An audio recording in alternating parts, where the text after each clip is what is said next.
Super 6 ఇస్తాము, ఇద్దరుంటే ఇద్దరికి, నలుగురుంటే నలుగురికి అని ఏ విధంగా అబద్ధాలు చెప్పి అధికారంలోకి వచ్చింది ప్రజలకి మంచి చేయడానికి కాదు, ప్రజల్ని పీల్చి పిప్పి చేయడానికి అనేది ఈ రోజు తెలుగుదేశం పార్టీ వాళ్ళు మరొకసారి నిరూపిస్తున్నారు. నిజంగా ఈ రోజు ఈ రాష్ట్ర ప్రజలు తెలుసుకోవాల్సింది ఒక్కటే. ఎందుకంటే చంద్రబాబు నాయుడు అనేవారు ఎప్పటికీ మారడు. ఆ రోజు ఎన్టీఆర్ తీసుకొచ్చిన మంచి మంచి సంక్షేమ పథకాల్ని, మంచి మంచి చారిత్రాత్మకమైన నిర్ణయాల్ని ఎలా తొంగలో దొక్కాడో మీ అందరూ గమనించారు.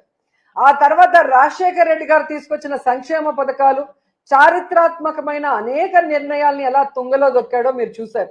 ఈరోజు మళ్ళీ ఒక్క అవకాశం ఇవ్వమని ఏడ్చి అధికారంలోకి వచ్చిన తర్వాత ఏ విధంగా జగన్మోహన్ రెడ్డి గారు తీసుకొచ్చిన సంక్షేమాన్ని, అభివృద్ధిని ఎలా తుంగలో దొక్కుతూ ఈ రాష్ట్ర ప్రజలకి నరకాన్ని చూపిస్తున్నారో మనం గుర్తు చేసుకోవాలి.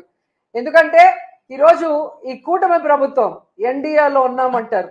ఎన్డీఏ అంటే నేషనల్ డెమోక్రటిక్ అలయన్స్.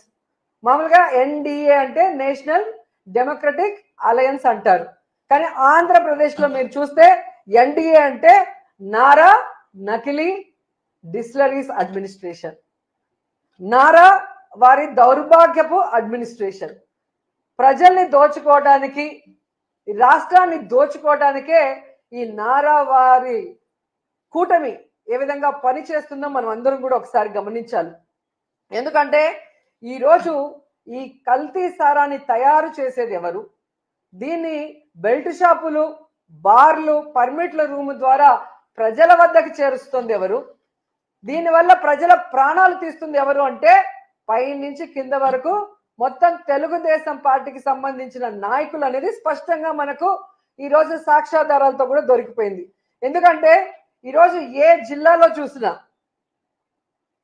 మన మొలకల్ల చెరువు నుంచి చంద్రబాబు నాయుడు గారి ఇంటి వరకు మీరు చూస్తే ఫ్యాక్టరీలు ఏ విధంగా పుట్టుకొచ్చాయి.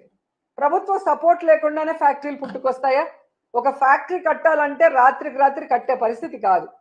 మరి ఈరోజు రాష్ట్రం అంతా ఫ్యాక్టరీలు పెట్టడమే కాకుండా ఈ కల్తీ మద్యాన్ని ఏ విధంగా చాలా ప్లాంట్ గా ఒరిజినల్ బాటిల్స్, ఆ సీల్స్, ఆ స్టిక్కర్లు ఎక్కడి నుంచి తెచ్చారో నిజంగా వీళ్ళు చేసే ఎదవ పనిని కూడా అంత పర్ఫెక్ట్ గా చేసి ఈరోజు ప్రజల జీవితాలు తీసుకుంటూ, ముఖ్యంగా ఈ కల్తీ మద్యంతో మహిళల పసుపు కుంకాలు చెరిమేస్తూ, వాళ్ళ మంగళసూత్రాలని మట్టిలో తొక్కేస్తూ, సిగ్గు లేకుండా మళ్ళీ చంద్రబాబు నాయుడు గారు ఈరోజు డైవర్షన్ పాలిటిక్స్ కి ఎలా తెరలేపారో మీ అందరూ కూడా చూడాలి.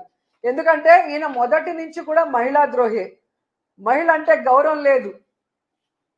కోడలు మగపిల్లాని కంటే అత్త